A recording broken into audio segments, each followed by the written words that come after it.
আসছে উপজেলা পরিষদ নির্বাচন ঘিরে কর্মব্যস্ত প্রার্থীরা, চলছে জমজমাট গণসংযোগ। এ বিষয়ে আরো জানাতে ঝিনাইদহ থেকে সরাসরি যোগ দিচ্ছেন সাদ্দাম হোসেন। সাদ্দাম, নির্বাচন সামনে রেখে প্রার্থীদের ভোটের মাঠে তৎপরতা কেমন দেখছেন? 1, 2, 3 ঢাকায় জমি জিতে নিন 100% ক্যাশব্যাক সহ 20 কোটি টাকার পুরস্কার। রেনু, আপনি জানেন যে ষষ্ঠ উপজেলা পরিষদ নির্বাচনের প্রথম ধাপের ভোটে ঝিনাইদহ জেলার 6টি উপজেলার মধ্যে সদর ও কালীগঞ্জ এই দুটি উপজেলা পরিষদ নির্বাচন অনুষ্ঠিত হবে আগামী 8 মে। তবে এই দুটি উপজেলা পরিষদ নির্বাচনে চেয়ারম্যান প্রার্থী রয়েছে 10 জন, ভাইস চেয়ারম্যান প্রার্থী রয়েছে 10 জন ও মহিলা ভাইস চেয়ারম্যান প্রার্থী রয়েছে 6 জন। তারা কিন্তু প্রতিদ্বন্দ্বিতা করছে।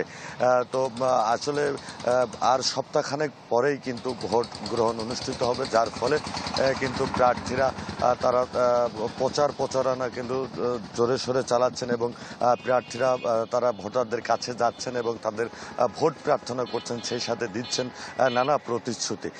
তবে এদিকে ভোটে অন্যান্য রাজনৈতিক দল অংশগ্রহণ না করায় কিন্তু ভোটের যে আমেজ, সে আমেজ খুব একটা লক্ষ্য করা যাচ্ছে না। আর এদিকে এখন পর্যন্ত এই ভোটে কোনো ধরনের সহিংসতার কোনো ঘটনা ঘটেনি।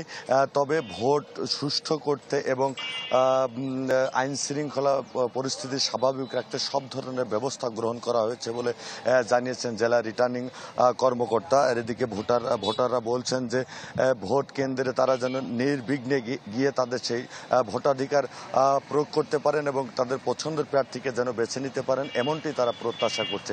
তো এই ছিল ঝিনাইদহের নির্বাচনী প্রচারণা সর্বশেষ। রেনু। সাদ্দাম, আপনাকে ধন্যবাদ। দর্শক, উপজেলা পরিষদ নির্বাচন সম্পর্কে জানছিলাম ঝিনাইদহ থেকে।